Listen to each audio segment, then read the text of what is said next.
Assalamualaikum warahmatullahi. wabarakatuh. Halo teman-teman semua, kembali lagi bersama aku Muhammad Ibnu di acara Ruang Dakwah nih. Oh ya, ngomong-ngomong, gimana kabar kalian semua? Oh, alhamdulillah. Tapi bentar dulu. Aku pengen nanya nih, teman-teman udah tahu belum sih Ruang Dakwah itu apa? Oke, aku jelasin ya.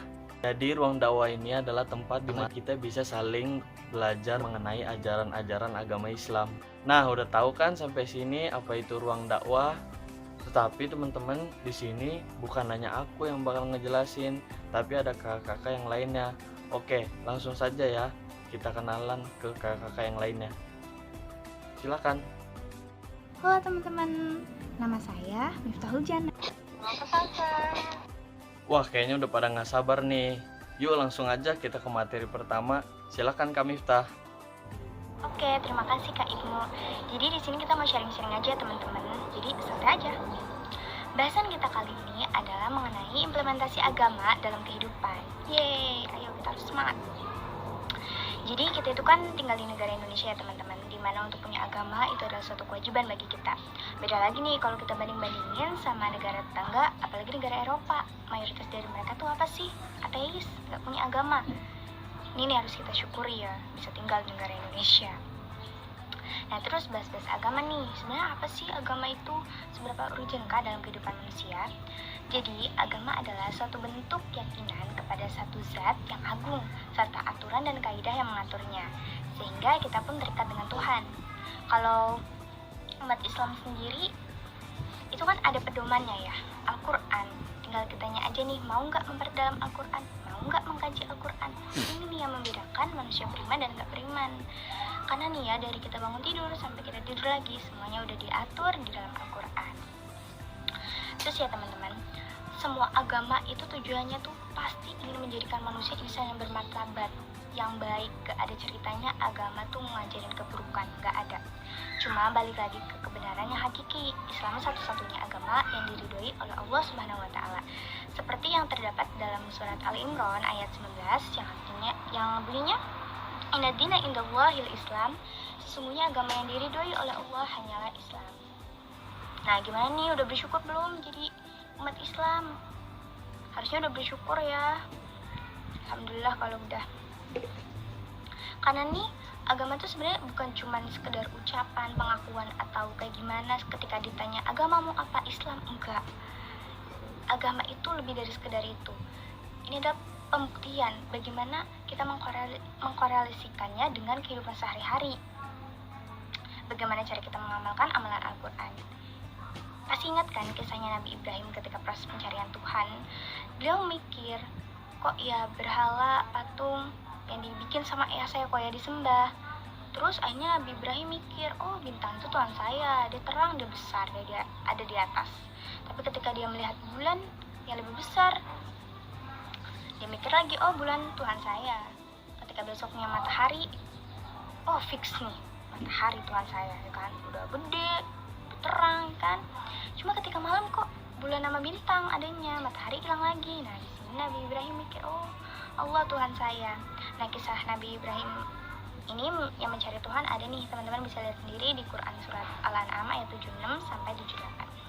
Kalau kita ya sekarang buru-buru mikirin yang begituan, kita orang tua saya Islam ya saya Islam, padahal nggak kayak gitu ya teman-teman.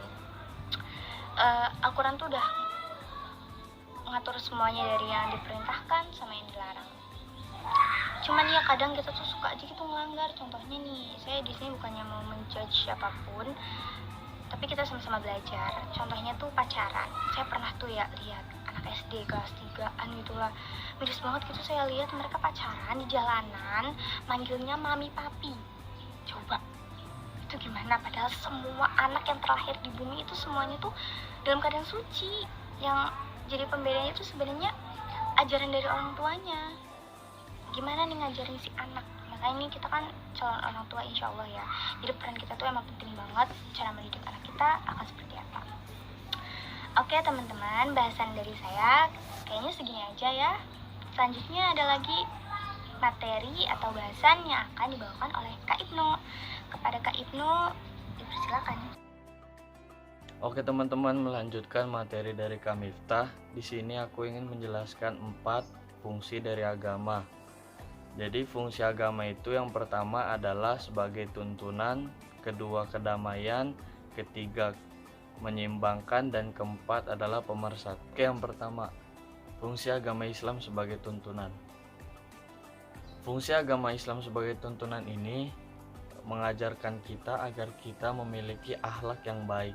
Misalnya di lingkup keluarga, bagaimana sikap kita terhadap orang tua kita.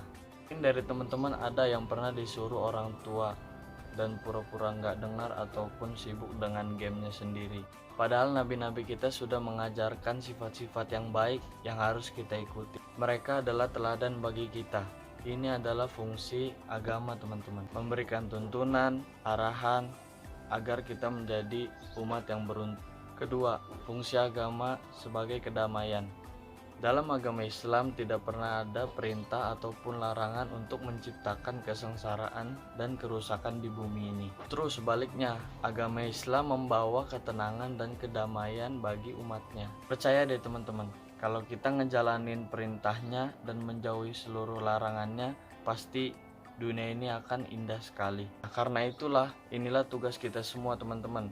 Mau itu muda ataupun tua, kalau pernyataan yang muda benar, ya kita harus menerimanya. Insya Allah kita bisa kok menjalaninya. Bismillah. Yang ketiga, fungsi agama sebagai penyeimbang. Mungkin dari teman-teman ada yang bertanya, apa sih fungsi agama sebagai penyeimbang itu? Nah, mungkin teman-teman sudah tahu bahwa sekarang ini banyak sekali orang-orang yang hanya sibuk dengan dunianya dan melupakan akhirat. Padahal kita tahu bahwa hakikat diciptakannya manusia itu untuk menabung pahala sebanyak-banyaknya di dunia ini untuk bekal dia di akhirat. Nah, disinilah letak agama sebagai penyeimbang. Karena apabila orang itu mengetahui ajaran agama Islam dan memahami ajaran agama Islam, maka ia akan menyeimbangkan kebutuhannya di dunia dan juga bekal dia di akhirat nanti. Bisa kita contohkan dengan memperbanyak membaca istighfar, membaca sholawat, dan mencari teman-teman yang memang bisa membantu kita untuk lebih taat lagi kepada Allah Subhanahu wa Ta'ala. Karena nggak bisa dipungkiri juga kalau manusia ini punya rasa khilaf yang mana terkadang suka lupa untuk ke jalan yang benar, dan disitulah fungsi teman ataupun guru dan sebagainya untuk mengingatkan kita agar kita kembali lagi ke jalan yang benar itu sendiri. 4. Agama sebagai pemersatu. Agama itu berfungsi sebagai pemersatu umat yang berbeda, baik dari ras, suku, ataupun agama. Nah, agama Islam ini mengajarkan kepada kita bagaimana kita berperilaku dan berbuat baik kepada orang-orang yang berbeda dengan kita sendiri. Penyatuan umat beragama ini telah dipraktekkan oleh Nabi Muhammad SAW di kota Madinah pada tahun 622 Hijriah dengan membuat Piagam Madinah yang mempersatukan umat Islam secara internal antara umat Islam dan umat-umat lain yang ada di sana, khususnya Nasrani dan Yahudi. Oke teman-teman semua, itu tadi materi yang bisa aku sampaikan. Untuk selanjutnya, materi selanjutnya akan disampaikan oleh Kakak Salsa. Silakan. Dalam materi saya kali ini adalah bagaimana cara kita mengimplementasikan agama dan kehidupan sehari-hari dan di mana saja kita dapat mengimplementasikannya. Yang pertama ada kita dapat mengimplementasikan agama di dalam lingkungan keluarga. Di dalam Al-Quran sudah dijelaskan bagaimana harus kita terhadap orang tua, kakak, adik maupun anggota keluarga yang lain. Dan berikut ini terdapat adat terhadap keluarga yang dapat kita lakukan. Yang pertama yaitu saling menghormati anggota keluarga. Yang kedua bertutur kata baik sama anggota keluarga. Yang ketiga kita dapat segera merespon jika orang tua kita memanggil. Lalu kita dapat membantu tugas orang tua, kakak ataupun adik. Kita juga bisa tidak mau bicara orang lain dan masih banyak lagi. Yang kedua kita dapat mengimplementasikan agama di lingkungan masyarakat.